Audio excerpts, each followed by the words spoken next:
This is Hidden Killers with Tony Bruschi. All right, let's take another deep dive into the land of psychology, deception, and criminal behavior. Because this case just got even weirder than we expected it to. The defense in the Bryan Kohberger trial just dropped a bombshell saying he was framed. That's right, according to them, someone planted the DNA on the knife sheath at the scene of the crime. Which means we've got a new question on our hands. Is this a Hail Mary legal strategy, or could someone have actually orchestrated a setup this elaborate? Here to break it down, Robin Dreeke, retired FBI special agent, chief of the Counterintelligence Behavioral Analysis Program. Robin, you've spent decades analyzing human behavior. When you hear cover up or frame up in a claim like this, what's the first thing that goes through your mind? Like, what's the psychology behind trying to sell this type of defense? You know, it's funny, Tony, the number of times we've covered cases where someone's claiming they were framed, it's never once been the case. It's very, very rare for that to happen because the amount of time, effort, and resources it takes to do that, you have to look at the motivation behind someone, why someone would want to do that. And we're not seeing the connectivity on that one. And also, and I get the point. Once again, defense attorney is doing a great job of trying to sow seeds of doubt to save his life.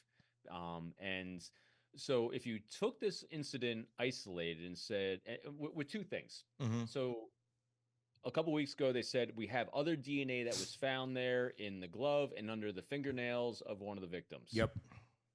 Now we have the theory of the knife sheath was planted because it's a cover-up. So if you just took those two data points by themselves, you know, you can say, maybe it wasn't Kohberger. Mm-hmm. Except for the fact that we have cell phone triangulation, we have him in the area, we got him traveling cross-country with his dad acting really weird with 2 car stops, and then we actually have him packaging up all his trash in baggies in the middle of the morning as the police is barging down the door as he's putting the trash in the neighbors next door trash cans. Yeah, with gloves on. That's just a few things that we know about. So exactly. This is not a big deal. This is, again, a Hail Mary. Like I said, it's a Hail Mary trying to save a life by not having a jury go 100%. All of them 100% convinced beyond a reasonable doubt. It's a big shift. And I mean, if it even makes it into the trial, we will see. Because if it does make it in, I mean, we've bounced from so many different theories here on Kohberger. Now, essentially, by saying it was planted, they're acknowledging that it's his DNA. They're not, I mean, before it was, well, the science is not that great. Maybe it could be this. Maybe now, okay, you got us. This is DNA, but it was planted. It can't be very easy to plant touch DNA, especially the way that they found it. It wasn't like it was, like you have it on something and they smeared it around like on the sheath somewhere where like, okay, well, you got it on there. I mean, this is in a very specific spot, the spot where one would logically leave touch DNA because you have to apply a lot of pressure with your thumb or whatever finger you're using to snap that button. And it's right there where one would expect that to be. And here's something else that allows that to fall apart. Yeah. Is the fact that also where the knife sheath was found was under one of the victims. Mm-hmm. And so think about this. Do the thought experiment. All right, so I'm the person that's actually the murderer, and I was intentionally thinking I'm going to leave this to frame Bryan Kohberger. And where would you think of leaving it? You're going to want to leave it, even if I had enough information. Granted, I never was that clear on touch DNA and how easy it was to get until this. So if you're actually going to plant evidence, you wouldn't be planting one cell of touch DNA on a knife sheath. You'd be going for something much bigger. Like blood in a glove, like something a little bit more obvious, because you want it to be so plainly obvious that's Kohberger that you wouldn't leave a touch DNA molecule on a thumbprint, on a knife sheath snap underneath the body that you've killed that's covered in blood. It seems like quite a stretch to do that. And yeah, I would think you would have Number one, how would you collect it? And then how would you even be sure that it's there? Because it's Yeah, touch DNA. It's not like yeah, it's not like blood where you can see it and go, okay, this is here. We've spread this around the crime scene. And you'd think you'd put it in more than one place if you're planting it to really make sure that you framed Bryan Kohberger for this quadruple homicide. But right. that's not really what happened. I ran through my mind. If he really wanted to get off on this, he should have cut one of his fingers off. Like, oh shit, I left the sheath. Let's chop a finger off, throw it away, get rid of it, and then claim somebody broke into my house and cut my finger off. So, And I mean, just think then about this too. oh If you really wanted to frame him, why wouldn't you leave the knife? yes, That's there's so much many easier. other ways. Yeah, And why would you frame him? Why would anyone go to this length to frame Bryan Kohberger of all people? And it right. wasn't like this is like a 5-year cold case and suddenly, oh, this new evidence is right here that we didn't ever realize was there before. No, this happened all pretty quickly. So they'd have to be like right away, right off the bat going, okay, these 4 college kids, we're going to kill them and we're going to frame this other guy in the town next door for it.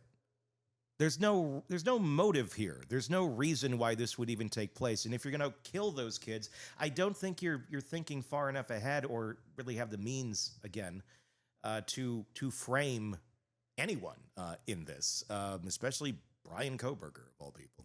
So it brings us to our next thought experiment with this one is like you're saying, so in order to say he was framed, well, then we have to have a plausible individual, just even a biography of or a profile of someone that would do that. And a profile of someone would do this would be someone who is so vengeful against Kohberger that they'd want to frame him, and then also someone that actually would there'd have to be connectivity between the girls, or at least one of them, and the actual perpetrator, since there wasn't a connection between Kohberger and the girls that we know of yet.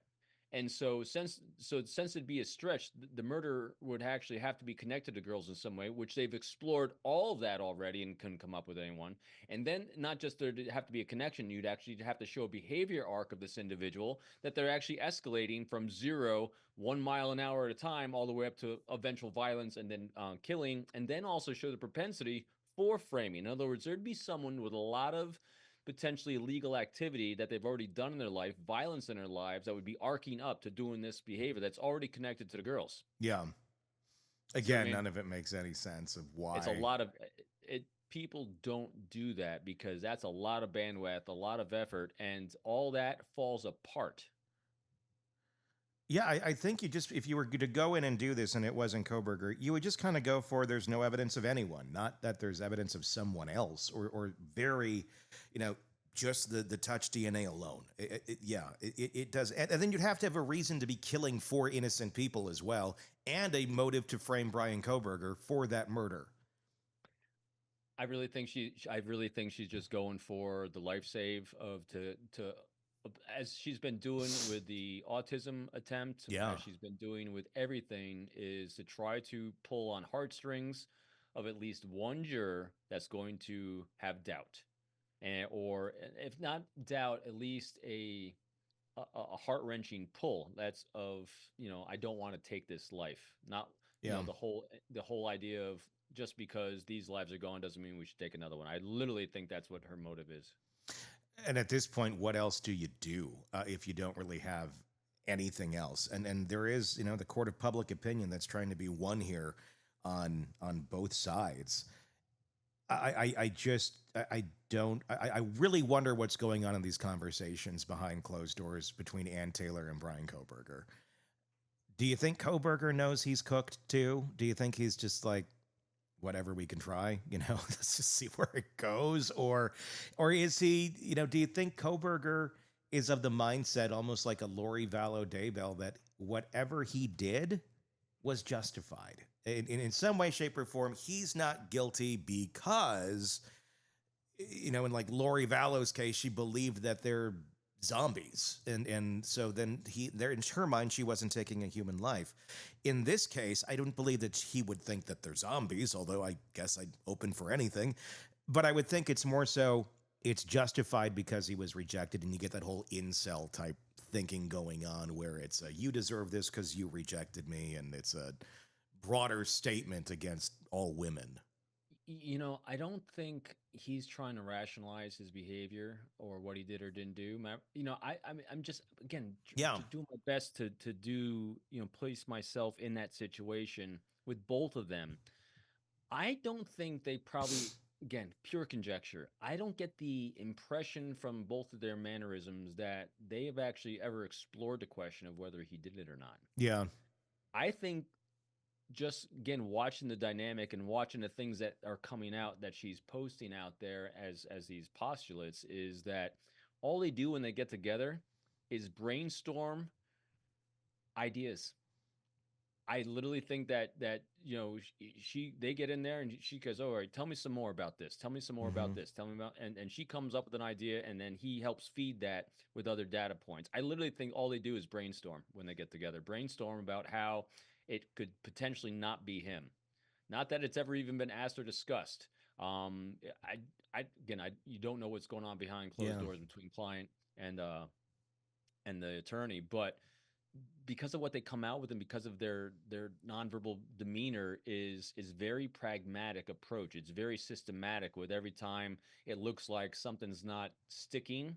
They come up with they go behind the closed door again. They come up with another idea. They brainstorm it. They get all the energy, the synergy, the two of them together, and they come out with this one. Hmm. So since he's not very emotional, he's not doesn't seem to be very um he's just really really rationally attacking every problem that he faces, it looks like, and I think that's all that's going on here. I don't think he's trying to rationalize his behavior. I think he's just trying to help her rationalize it away for a jury. Do you think, let's assume it's him for a moment, obviously innocent till proven guilty. Do you think he's surprised that his ideas suck? Mhm. Like at early on going into this, I'm sure he thought, okay, this is going to be the perfect crime until he leaves a knife sheath. Then they find him. And one would have to assume that if you're going to murder four people, you may have it run through your mind that at some point you may be caught. So you probably need some alibis. And it seems, he didn't think that part very through, or he thought his ideas were so good that no, who's going to question this? This seems totally reasonable. I like to go for drives at night. Who doesn't? I like to look at the stars. That seems plausible. Or that someone planted this. I can just imagine that there's 1,000 ideas running through his head that let's say this, let's say this, let's say this, which is kind of troubling as well, considering he was a criminology PhD student. I know, like, everybody thinks he's so smart. I don't know that he was very smart at any of this, considering what's coming out and the arguments that are being made. So I think he didn't have a plan B. As I've said from the very beginning, he struck me as someone who actually performed and created the best science experiment with everything he had for his final test paper in school and handed it in, not having a plan B because he thought he got 100. He thought he Hmm. aced this thing. He thought he got an A because, again, and we've said this, absent the touch DNA on that knife sheath, this would never be here. Yeah. I do not think, and so he did that good of a job. And I think where he really, again, assuming it's him, Yeah. whoever this is, the real true mastery here was the lack of blood evidence anywhere on him, his apartment, his vehicle, all that. The lack of any DNA from any one of the victims in all those areas is really the genius that he had. That took a lot. I'm still just dumbfounded by that as well. And I know they are as well. No weapon, no clothing, and no DNA from any of the victims were ever found, at least that we've seen yet. And it doesn't look like there is. So absent that touch DNA on the knife sheath, he got an A. Hmm. And so that's why I think he didn't have so again, this goes to his lack of reps, Yeah. and he had education without without doing it. Yeah. So he that's where he failed. He did not have plan B ready for alibis. I think she's the one coming up with plan B. Could be. I mean, you got to assume he's trying to figure out, something to go with whatever she's coming up with, but maybe he doesn't have it. And, couldn't go too far though with these claims because we've heard so many now from Ann Taylor of, Mm-hmm. it's been planted. He has on the autism spectrum. It's this, it's that, it's everything. At some point, could that not just backfire, especially for the local folks who 4 college kids in this small town were murdered? I mean, that's a big deal. People are going to have a lot of empathy for those kids. They do. Uh, and this attorney is coming in and going, "What about this? What about that? Maybe it's this. Maybe it's that." And she is not sticking to one solid, Right. theory here. It's like everything is being thrown out. At some point, that's just got to anger people. I mean, I know it angers the family. Steve Gonzalez, I know, is very frustrated by all of this. Um, and I get it. Ann Taylor has to do her job. She's going to throw everything out there. But at what point is it more damaging than it is helpful by throwing out these sort of theories? I'm thinking it's at that point right now Yeah. because she's not doubling down on anything, any of these other alternate theories. And so let's just do a compare and contrast to Delphi. Mm-hmm. Richard Allen's 2 attorneys, they came up with Odinism and they doubled down until the judge didn't allow them to do it. Mm-hmm. They were all in. They were all in on an alternate person the entire time. They didn't have an alternate theory on anything. They just kept doubling down on their one. Granted, um, my belief on this, and I know many others, is that he didn't do it anyway, so it's easier to do that, I think. Yeah. But they didn't try to keep throwing stuff at the wall. I never got the impression of it. They had their theory that it wasn't him, it was someone else, and from the get go, they stuck to their guns on. Now they kept trying to figure out how, why, where, who along that same circle, but they had that alternate thing and a framing from the very get go. Yeah. And so this one, Ann Taylor, she keeps throwing something at the wall. If it doesn't seem to stick, she goes for another one. And eventually, when you cry wolf too much, everyone just says, "Nah, you're just full of it. You're trying too hard." Or is it, we pay attention to this on a crazy level because we cover it. The average person, unless you're a family member, probably doesn't. So it all kind of goes out into the ether of all these things. So I'm wondering if, we overthink it a bit too much because we can identify all of these shifts in direction. But maybe that is just part of the strategy. Have all those shifts out there. The average person's not going to realize that it's shifts. They're just going to think of it as, well, look at all these things. I heard this. I heard that. Not realizing that they're all being shut down one after Right. another. And she could be just socializing these ideas out there as well to see Yeah. which one has the most traction, and that's the one she's going to go with harder during a trial. I mean, there's again, I don't take anything away from Ann Taylor. Again, Yeah. if anyone ever had someone in their family do something that was unsavory, hire her. Yeah. She'll definitely go to work for you Yeah. and get it. Get some ideas out there. His behavior in court, very, as we've continued to see, very just calm. We don't see much emotion. It's not a Donna Adelson where you get the shots left and right of all these reactive. Everybody reacts differently in court. Is there a right or wrong way to be reacting when you're being tried for something to play to a jury if you want to be found innocent? And is he doing it? There's a lot of things that go into courtroom and your appearance in the courtroom, and there's a lot of people that'll coach on courtroom appearance, what you should do, not do. I mean, just look at Alec Murdaugh and how he had the fake tears and how how flat that fell and how obvious that was. Someone once gave me some great advice when I was in a Marine Corps, and when I was about to give a big talk in front of a bunch of recruits at Paris Island, and I said, "How should I be?" And they said, "Just be who you are. They'll see through anything else." It would be great to be able to tell him, "Hey, you need to have more emotion. You need to show how you're moved by this." But at this point, since there's been so much focus on him, if he did anything but be who he is, it's going to look very disingenuous and very fake. So I'm sure his attorney would love him to show sadness, remorse, not necessarily remorse that he did it, but remorse over the loss of lives and that Yeah. how tragic that is. But think about this. How incongruent at this point from how much we've seen in him would that be from his baseline behavior? It'd be massive. It would look like a total fake. So I think at this point he's just got to be him. Yeah, I mean, I agree. The thing is about his behavior, his lack of emotion plays, I think, more into guilt of someone's looking at this and thinking about it psychologically because you go, oh, like he doesn't emote, he doesn't have emotions, or is very, very shallow or low on them. And that would certainly be someone who could be a candidate to pull off a crime like this if you're not feeling any emotions about it and you can just handle it like you're ordering, a Big Mac, or you're slicing a steak and it's for college kids. Yeah, that kind of makes a little bit more sense. Doesn't necessarily play in his direction for as much of a genius as he thinks he is. Yeah, so that's the latest. We have the it was planted now, going full on OJ. What's next? What do you think we're going to see next in this as we get a little bit closer to trial? There's still plenty of time. I don't know. I never would have thought on that one either. We'll see. Wondering if Diddy can get involved in some way, shape, or form in this. Oh my God. I don't know. Anything is possible. They're all related. Craving non-stop true crime updates? Press subscribe now and get the latest cases, analysis, and expert commentary delivered straight to your feed. Only from the Hidden Killers podcast and True Crime Today.